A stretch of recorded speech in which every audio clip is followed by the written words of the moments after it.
ശരിക്കും ആൺകുട്ടികൾ കരയുന്നോണ്ട് കുഴപ്പമുണ്ടോ? കരയണമല്ലോ. കരച്ചിലെന്ന് പറഞ്ഞ് ഭയങ്കര അനുഗ്രഹമാണ്. അത് മനസ്സിലാകുന്നവർക്കറിയാം. ഇപ്പം നമ്മുടെ പ്രിയപ്പെട്ട ഒരാൾ മരിച്ചുപോയി, ഒരു തുള്ളി കണ്ണുനീര് പോലും കരയാതിരിക്കുന്നുണ്ടെങ്കിൽ ദർ ഇസ് സംതിങ് റോങ്. അത് അതിനകത്ത് വേറെ അത് വെന്റിലേറ്റ് ചെയ്യപ്പെടുന്നില്ല അവിടെ. അത് മറ്റു വലിയ പ്രശ്നങ്ങളാണ്. ഒരാൾ മരിച്ചു കഴിഞ്ഞു, എല്ലാവരും കൂടെ കൂടി നമ്മൾ 3 ദിവസം കരഞ്ഞു. 3 ദിവസം കരഞ്ഞു കഴിഞ്ഞിട്ടുണ്ടെങ്കിൽ ആ വെന്റിലേഷൻ, ആ പ്രോസസ്സ് കഴിഞ്ഞു, നമ്മൾ പിന്നെ മൂവ് ഓൺ ചെയ്യും ആ പ്രശ്നത്തെ. ഈ കരയാതിരിക്കുന്നതാണ് പലപ്പോഴും വയലൻസിലോട്ടും അങ്ങോട്ടും ഒക്കെ കൊണ്ടുവന്ന് എത്തിക്കുന്നത്. കരച്ചെന്ന് പറഞ്ഞാൽ നമ്മുടെ ശരീരത്തിൻ്റെ ഒരു നാച്ചുറൽ പ്രോസസ്സാണത്. നമ്മുടെ വിഷമങ്ങളെയൊക്കെ വെന്റിലേറ്റ് ചെയ്ത് കളയുന്നതിനൊക്കെ. തമിഴ്നാട്ടിലൊക്കെ കണ്ടിട്ടില്ലയോ ഇങ്ങനെ ഈ പറഞ്ഞ് കിടന്ന് കരയുന്നതൊക്കെ. അത് കഴിഞ്ഞു അവർ പിന്നെ അടുത്ത ദിവസം ചിരിച്ചുകൊണ്ട് നടക്കുന്നതാണ്.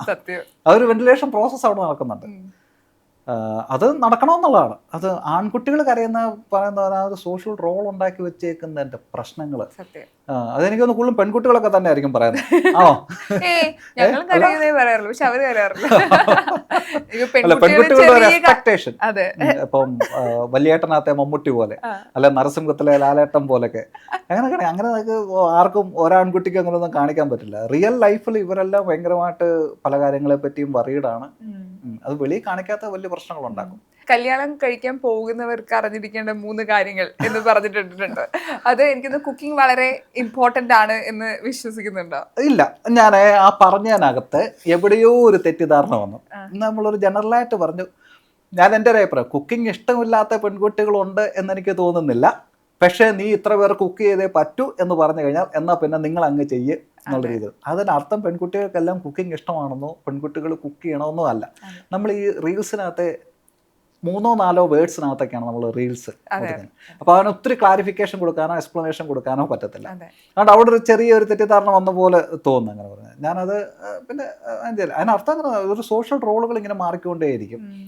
ഇപ്പം ഫുൾ ടൈം ജോലി ചെയ്യുന്ന ഒരു പെൺകുട്ടിയാണെങ്കിൽ അത് കഴിഞ്ഞിട്ട് വന്ന് ഫുള്ള് കുക്ക് ചെയ്യണമെന്നൊക്കെ വാശി പിടിക്കുന്നത് തെറ്റാണ്. അല്ല, ഹസ്ബൻഡ് ആണെങ്കിലും ഫുൾ ടൈം ജോലി കഴിഞ്ഞിട്ട് വന്ന് ഹസ്ബൻഡ് കുക്ക് ചെയ്യുക എന്ന് പറയുന്നത് അതൊക്കെ അങ്ങോട്ടും ഇങ്ങോട്ടും ഒരു കോംപ്രമൈസിൽ അങ്ങോട്ടും ഇങ്ങോട്ടും സഹകരിച്ച് ചെയ്യേണ്ട കാര്യങ്ങളാണ്. അതൊക്കെ ഇപ്പം നമ്മുടെ പിള്ളേർ ചെയ്യുന്നുണ്ട്. നമ്മുടെ ആൺകുട്ടികൾക്കൊന്നും പ്രശ്നമൊന്നുമില്ല ഇപ്പം കുക്ക് ചെയ്യാൻ. പെൺകുട്ടികളെ കൂടുതൽ കുക്ക് ചെയ്യുന്ന ആൺകുട്ടികളാണെന്ന് പറഞ്ഞിട്ട് എൻ്റെ കൂട്ടുകാർ പലരും എന്നെ കുക്ക് ചെയ്യാൻ ഷീന അങ്ങനെ സമ്മതിക്കാറില്ല. കാരണം ഞാൻ കുക്ക് ചെയ്യാൻ കയറി കഴിഞ്ഞാൽ ഷീനയ്ക്ക് പണിയാണെന്നാണ് പറയുന്നത്. 30 വയസ്സ്, ഇപ്പൊ എനിക്കിപ്പോ 26 വയസ്സായി. ഇപ്പൊ എനിക്ക് ഇപ്പോഴേ ടെൻഷൻ, 4 വർഷം കഴിഞ്ഞ് എനിക്ക് 30 വയസ്സാവല്ലോ. അപ്പം പല കാര്യങ്ങൾ അച്ചീവ് ചെയ്യാൻ പറ്റുന്നുണ്ടാവില്ല, അല്ലെങ്കിൽ സമയം പോവാണല്ലോ, അങ്ങനെ കുറെ ടെൻഷൻ ഉണ്ടാവും. പലരും 30 വയസ്സിന് ശേഷം ജീവിതമേ ഇല്ലാതെ ചിന്തിക്കുന്ന ആൾക്കാർ. 30 എന്നൊരു നമ്പർ പലപ്പോഴും പലർക്കും ഒരു ടെൻഷനാണ്. ശരിക്കും അങ്ങനെ പേടിക്കേണ്ട ആവശ്യമുണ്ട്? 30 ശേഷം ഒരു ലൈഫ് ഇല്ലേ നമുക്ക്? പേടിക്കേണ്ട ആവശ്യമില്ല. ഞാൻ അതിൻ്റെ ഒരു വേറൊരു ആർഗ്യുമെന്റ് കേട്ടത്, ഇപ്പം ഗേൾസിനെ സംബന്ധിച്ചിടത്തോളം അവരുടെ ഒരു റീപ്രൊഡ്യൂസീവ് ഏജ് കുറച്ചുകൂടെ ഹെൽത്തി ആയിരിക്കുന്ന ഒരു പീരീഡ് ഉണ്ട് എന്ന് കേട്ടിട്ടുണ്ട്. അത് വെച്ചാകാം ഒരു പക്ഷേ പണ്ട് കാലത്തുള്ളവർ ഇത്ര വയസ്സിന് മുമ്പിൽ കല്യാണം കഴിക്കണം എന്നൊക്കെയുള്ള ഒരു ആർഗ്യുമെൻ്റ് അവിടെ വന്ന് അതുകൊണ്ടാകാം.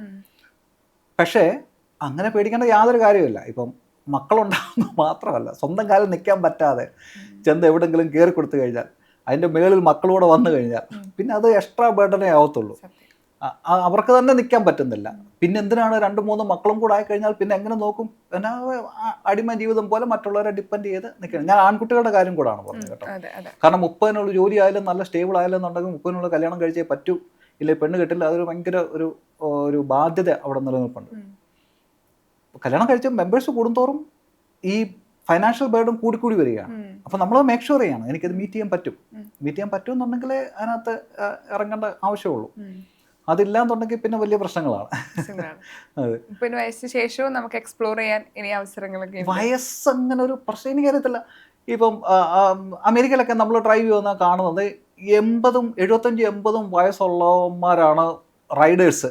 ഇവരൊരു ഗ്യാങ് ഉണ്ട്, ഒരു 50-60 പേരൊക്കെയാണ് ഒരുമിച്ച് ഇതങ്ങോട്ട് ഒരു ക്ലബായിട്ട് ഇങ്ങനെ പോകുന്നത്.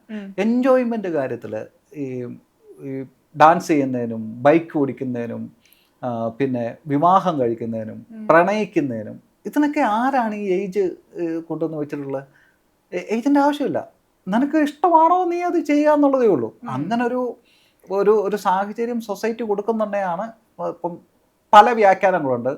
നമ്മൾ ഈ ലൈഫ് കഴിഞ്ഞിട്ട് നമ്മൾ സ്വർഗത്തിൽ പോകുന്നു ചിലർ പറയുന്നു, അടുത്തൊരു ജന്മം ഉണ്ടെന്ന് പറയുന്നു, ചിലർ പറയുന്നു മറ്റേ ഈ ചെയ്തതിൻ്റെ എല്ലാം ഗുണം അടുത്ത ജന്മത്തിൽ കിട്ടുന്നു, ഇതൊക്കെ പറച്ചിലേ ഉള്ളൂ.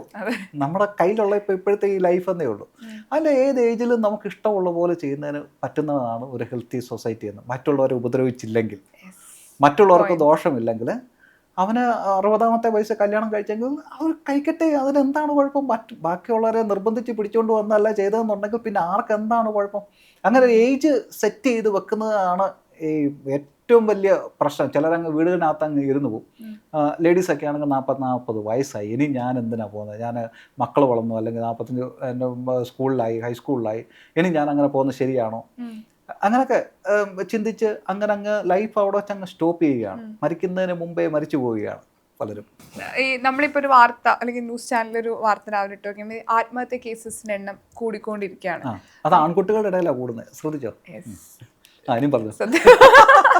അപ്പം ആൺകുട്ടി പെൺകുട്ടിയുടെ ഇടയിൽ ലൈഫിൽ ആത്മഹത്യന്റെ കൗണ്ട് കൂടിക്കൊണ്ടിരിക്കുക. ഇത്രയും നല്ലൊരു ലൈഫ് എന്തുകൊണ്ടാണ് ഇത്? ഇപ്പം ചിലപ്പോൾ ഡോക്ടേഴ്സ് ഉണ്ടാവും, എഡ്യൂക്കേറ്റഡ് ആയിട്ടുള്ള ആളുകൾ ഉണ്ടാവാം, അത് എന്ത് കാരണത്താലായാലും അത് എന്തുകൊണ്ടാണ്, അല്ലെങ്കിൽ അതിലൊരു അത് ആ സമയത്ത് നമുക്ക് കൊടുക്കുന്ന ഒരു സപ്പോർട്ട് എങ്ങനെ വേണം, അതെങ്ങനെ കണ്ടുപിടിക്കാം, അതിനെ കുറിച്ച്. ഇത് ഈ പറയുന്ന പോലെ ഈ സൂയിസൈഡൽ ഐഡിയേഷൻ തോട്ട്സ് വരുന്ന ഡിപ്രഷനുമായിട്ട് വളരെയധികം ബന്ധപ്പെട്ട് കിടക്കുന്നതാണ്. ഡിപ്രഷനെ നമ്മൾ കണ്ടുപിടിക്കത്തില്ല, അതൊരു അസുഖമായിട്ട് നമ്മൾ അംഗീകരിക്കത്തുമില്ല, വെളി പറയത്തുമില്ല, സപ്പോർട്ട് എടുക്കത്തുമില്ല. അതിനോട് ചേർന്ന് വരുന്നതാണ് ഈ സൂയിസൈഡ് ചെയ്യുന്നതിനുള്ള താല്പര്യം. കണ്ടുപിടിക്കുന്നത് എപ്പോഴും പറയുന്ന അതിനെന്തെങ്കിലും ഒരു പ്ലാൻ അവർ വിശദീകരിക്കുന്നുണ്ടോ എന്നുള്ള എപ്പോഴും നോക്കണം. നമ്മൾ പലരൊക്കെ പറയാം ഞാൻ ഇന്നത് ചെയ്യണമെന്ന്, അല്ലെങ്കിൽ ഇങ്ങനെ വരെ ചെയ്യാനായിട്ട് തുടങ്ങി പിന്നെ അങ്ങ് മാറി. അത് ഡേഞ്ചറാണ്. നമ്മൾ പറയാം അവൻ്റെ അഹങ്കാരം കൊണ്ടാണ്, വെറുതെ പറയുന്നതാണ്, അവൻ തള്ളുന്നതാണ്, ഹൈപ്പാണെന്നൊക്കെ പറയാം. അല്ല, അത് അവരെ അതിനെപ്പറ്റി ചിന്തിക്കുന്നുണ്ട്. ഇതാണ് അതിൻ്റെ കാരണം. ഇപ്പോഴത്തെ യുവാക്കളുടെ ഒരു പ്രധാനപ്പെട്ട പ്രശ്നം, എന്നോട് പലരും മുമ്പേ ചോദിച്ചില്ല ഏറ്റവും കൂടുതൽ ഷെയർ ചെയ്തിട്ടുള്ളത് എന്താണ്, ഈ പെൺകുട്ടികളുടെ എക്സ്പെക്റ്റേഷൻ ഭയങ്കര ഹൈ ആണെന്നാണ് പറയുന്നത് ഇപ്പോഴത്തെ കല്യാണം കഴിക്കാതിരിക്കുന്ന യുവാക്കൾക്ക്. കാരണം ഇപ്പം ഗൾഫുകാരനെ ഒക്കെ അവർക്ക് പറ്റില്ല, സർക്കാർ ജോലിക്കാരനെ പറ്റത്തുള്ളൂ, പിന്നെ എത്ര കാശുണ്ട്, ഇതൊക്കെയാണ് ഇവർ ഡിമാൻഡ് ചെയ്യുന്നത്. ഇല്ലെങ്കിൽ വേണ്ട, ഞങ്ങൾ നിന്നോളാം. അപ്പം ഒരു സൈഡിൽ സിംഗിൾ ലൈഫ് ചിലർ സെലക്ട് ചെയ്യുന്നു, അപ്പം മറ്റൊരു ലൈഫിൽ സിംഗിൾ ലൈഫിലോട്ട് ചിലർ ആയി പോകുന്നു. US-ൽ ഇപ്പൊ പോകുന്നവർക്ക് ഇപ്പൊ പണ്ട് അവിടെ പോയ ഒരു ബെറ്റർ ലൈഫാണ്, ഒരു ഡ്രീം ആയിട്ടുള്ള ഒരു ജീവിതമാണ് നമ്മൾ സ്വപ്നം കണ്ടിട്ടാണ് പലരും പോവുക. അതിലിപ്പം പല മാറ്റങ്ങളും സംഭവിക്കുക, അതുപോലെയൊന്നും അല്ല.